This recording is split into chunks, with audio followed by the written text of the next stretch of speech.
Creative people. Some people are just born to create. That's what I think. Some people just have the need to write stories, compose beautiful music, or paint pictures. Creativity seems to be inside them, and they need to let it out. It's good that we have people like that. Composers like Mozart, Chopin have given us music that is incredibly beautiful. It's not just the classical composers who have given us great pieces of music. There are modern composers who have written great songs also. Elton John is an example, someone who has composed many wonderful songs. Andrew Lloyd Webber has given us some very popular musicals like Cats and The Phantom of the Opera. There are so many talented and creative people in this world. When you visit an art gallery, you marvel at how artists are able to recreate realism or make up something that seems totally unreal, yet beautiful. The American artist Norman Rockwell painted some pictures that actually look like photographs. He tried to portray life as it was in America. Through his paintings, one can get a good sense of American life through the years. On the other hand, artists like Jackson Pollock did not portray realism. Jackson Pollock painted abstract pictures. His paintings are just as good as Norman Rockwell's, but they are entirely different. Some books that we read are classics. Mark Twain portrayed American life through his characters, Tom Sawyer and Huckleberry Finn. Charles Dickens brought Victorian England to life through his books. Most people are familiar with his Christmas Carol, where the mean and miserable Scrooge learns the true meaning of Christmas. People don't have to read the classics. There are modern writers who entertain readers through their stories.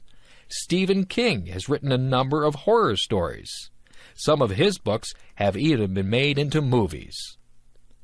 We are lucky to have creative people who share their gifts with us. If you are lucky enough to be creative, you should use your talents to create works of art that we all can share. Career choices. What do you want to be when you grow up? There are so many things that you can be. You might want to work in the field of law. You could be a police officer. You could be a judge or a lawyer. Maybe you'd like to work in the food industry. You could be a cook or a waitress. You might want to manage a hotel dining room. Perhaps you would want to do room service in a hotel. You could be a chef and make fancy meals for people. Maybe show business is what you'd like to be involved in. You could act in television shows or movies. You could sing or play an instrument in a band. If you like to help people, you could go into medicine. You could be a doctor or a nurse. You might be a surgeon and operate on people. There are other jobs in the field of medicine too. You could be an X-ray technician or a lab technician. It takes a lot of education to be a doctor. Maybe you would rather be a teacher. You could teach in a primary school or a high school. If you don't want to work with children, you could become a professor at a university. There are hundreds of other jobs to choose from, too. You might want to fix cars or work in a store. You could be a dentist or a veterinarian. You could be a janitor or a zookeeper. There are so many jobs that I just can't name them all.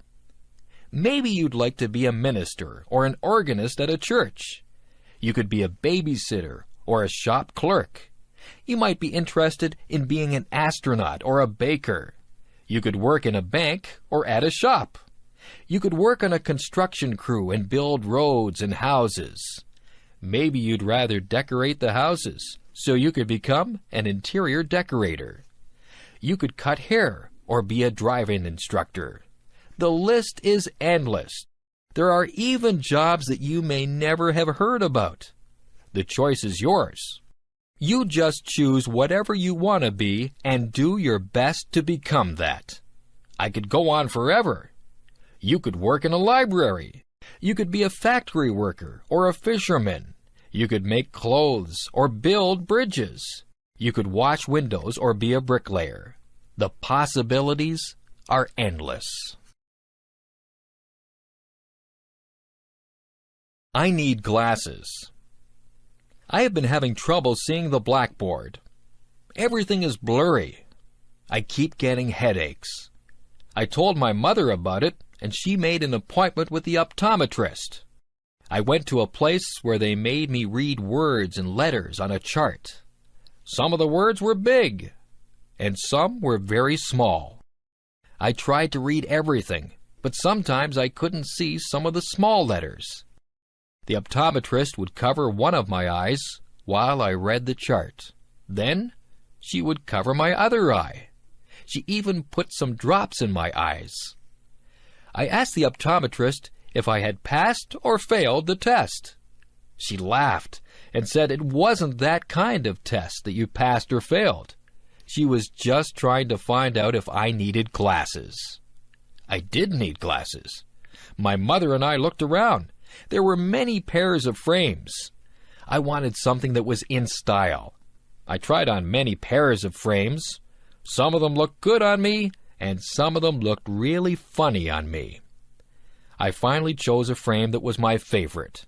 I gave them to a lady who did some measurements. She told me to come back on Friday to get my glasses. On Friday, I got my glasses. My friends liked them. They said I looked smart in my glasses. I wore them to school on Monday, and I was able to see the blackboard clearly. I didn't realize how much I hadn't been able to see. Now I don't get headaches anymore. I'm glad that I have my glasses. Everything is a lot clearer now. I am clumsy. My mother says that I am clumsy. My father says that I am clumsy. I know that I am clumsy. I do things all the time that are clumsy. I fall down for no reason at all. If there is a crack in the sidewalk, I will be sure to trip on it and fall down. If I carry a plate of food in the cafeteria, I almost always either drop it or bump into someone with it. I don't try to do these things. It just happens. When I drink juice, I miss my mouth and get juice all over my shirt. I always have something spilled on my clothes. Last week I opened a jar of peanut butter. The jar flew out of my hands and landed upside down on the floor. There was a big glob of peanut butter on the floor. Yesterday I knocked over the sugar bowl. There was a big sticky mess on the floor. I bump my head when I get into the car. I rip my pants on things. I lose my money out of my pockets. I step on the cat's tail. I always feel bad when I do that because the cat thinks I don't love her. I don't mean to do these things. I am just a clumsy person. My parents tell me to slow down. I am always in a hurry. Maybe that's why I'm so clumsy. Maybe it's just a stage that I am going through. If it is, I hope it is over soon. Being clumsy is no fun at all. Home alone. I remember the first time that my parents left me home alone. I was very grown up, and I thought that I would be just fine. I was fine for a while. I watched television and had something to eat. I called my friend on the phone, and we talked for a while.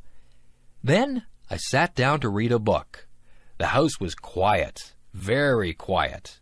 I found myself listening very carefully. I heard a tap, tap, tapping noise. I wondered where it was coming from. It seemed to be coming from the window. I turned out the lights so that nobody would see me, and I peeked out the window carefully. I was expecting to see a robber tapping at my window. There was nobody there. It was just a tree branch swaying in the breeze and tapping at my window. I felt silly. I turned on the lights and sat back down to read my book. A few minutes later, I heard some creaking noises. I listened carefully. Then I heard a clunking noise. I think it might have been the furnace. Then there was a whirring noise. My imagination began to play tricks on me. I was imagining that there were all kinds of creatures in the house. I told myself to grow up. I wouldn't let my imagination run away with me. I was glad when my parents got home. I told them about all the noises that I had heard. My parents laughed and said that all houses make noises. We're usually just so busy that we don't hear all the noises that go on. I have stayed home alone many times now. I just ignore all the little creaks and noises that I hear. I'm still alert and listen for anything suspicious, but I know that there are lots of noises that are harmless. That tree that taps on my window still frightens me sometimes, but I'm a lot braver now than I was the first time that I stayed home alone.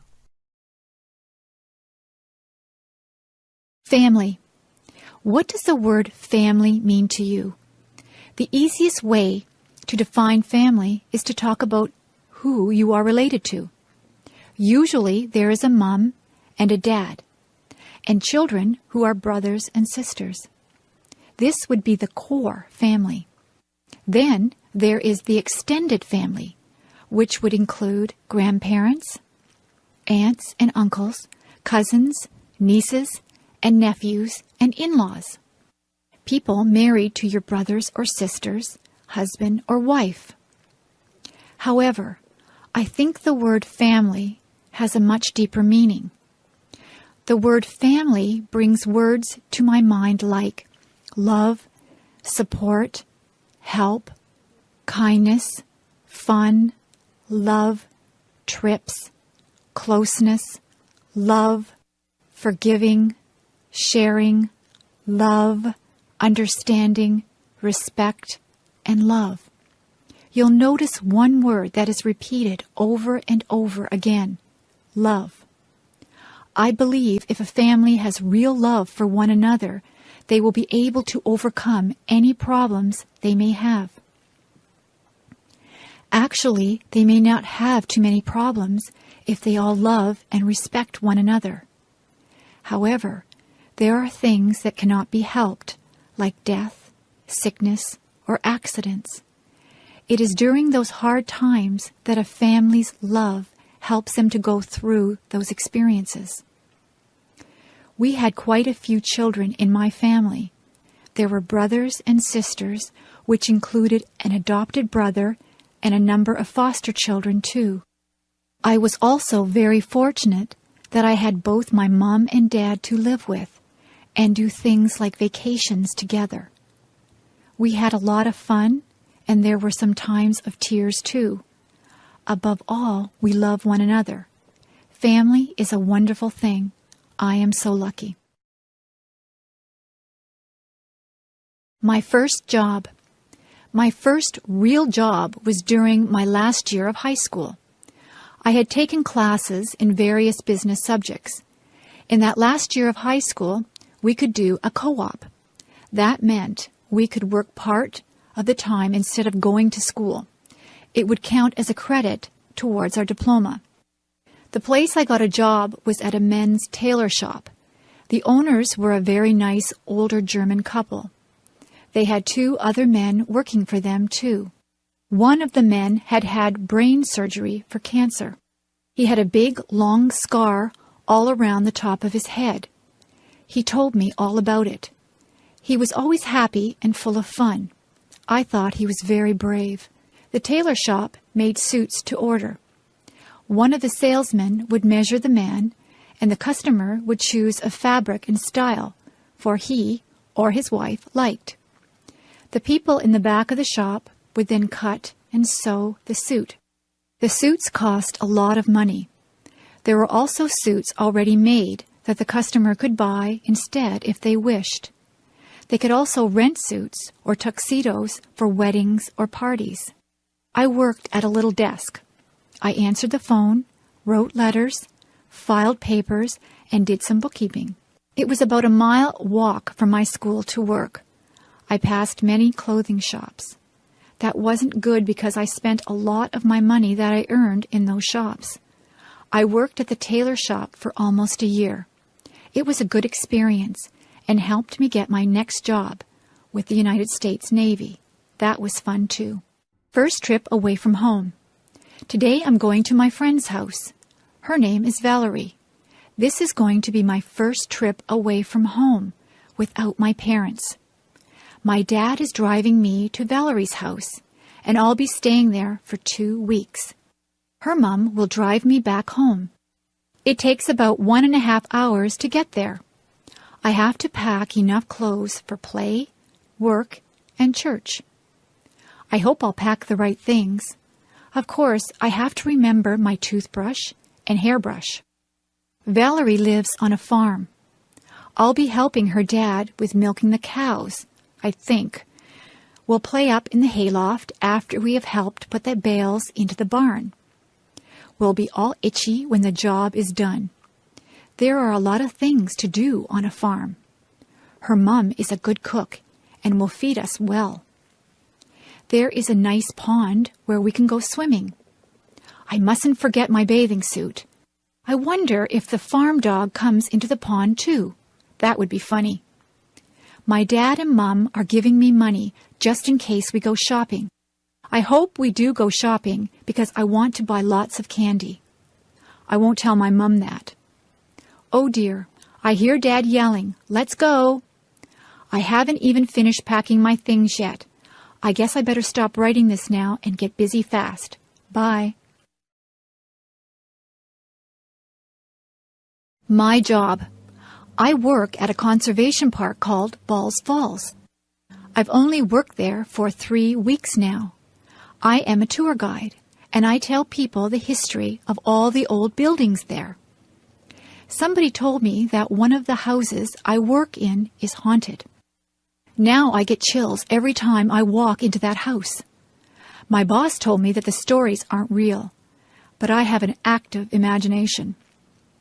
Balls Falls is very beautiful.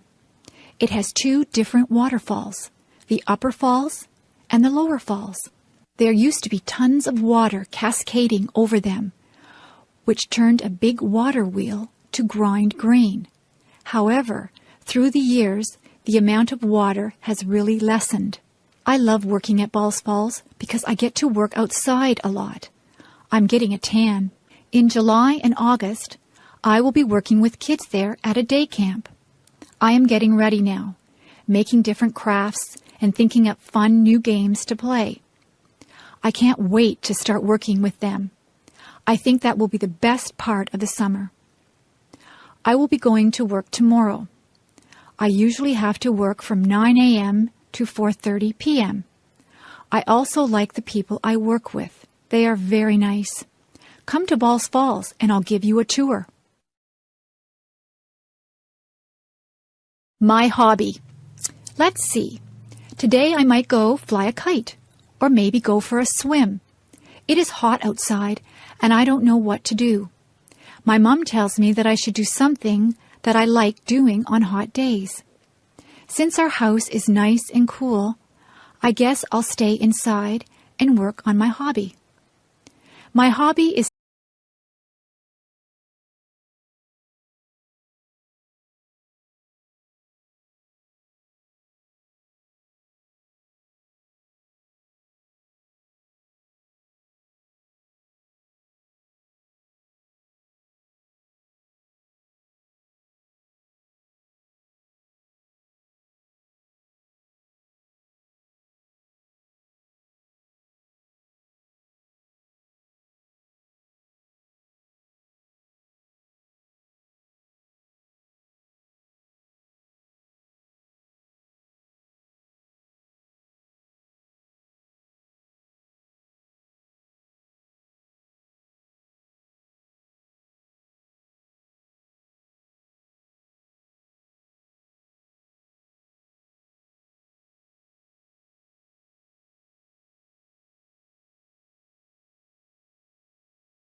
art pencils are bought in an art store. To make the bookmarks, I start with a piece of paper. I measure out how big I want the bookmark to be with a ruler. I once made a bookmark so big that it couldn't even be used in a very big book. After I measure it, I draw lines so that I can cut it straight. Sometimes I use fancy scissors that cut zigzag or frills. Then I start to decorate them. I like to draw cartoons and flowers on my bookmarks. Sometimes I even put real flowers on them. A lot of the time, I write little sayings on the bookmarks. I like to give my bookmarks to friends and family. Sometimes I even sell my bookmarks to people. I like my hobby. I can draw whatever I want on the bookmarks. Maybe sometime in the future, I will be a famous bookmark maker and even have my own store. If I had $1 million. If I had $1 million, I'd travel the world. I would go to the highest mountain. I would swim the deepest sea. I would probably buy a lot of clothes because I love clothes. More than anything, though, I would want to visit Ireland.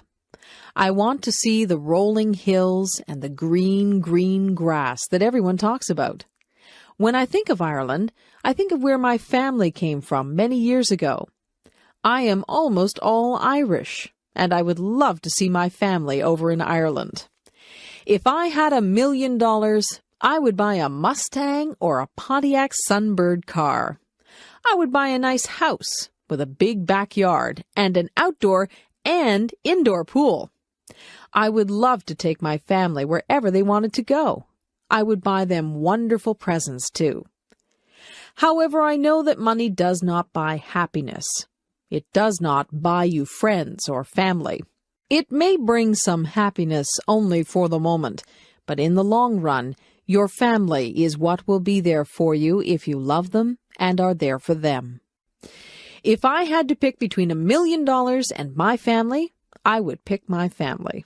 The $1 million is a nice dream. If that dream ever comes true and I do get a lot of money, I hope I would use it wisely. A picnic. What a great day for a picnic. We're not only having a picnic, we're having a big bike ride too. We did this last year with a lot of friends also. It was really fun. We meet quite early in the morning in a pretty little town. The town is where the Niagara River flows into Lake Ontario in Canada. The town's name is Niagara-on-the-Lake. Then all of the people, 50 or more, get on their bikes or rollerblades. We go on a bike path beside the river.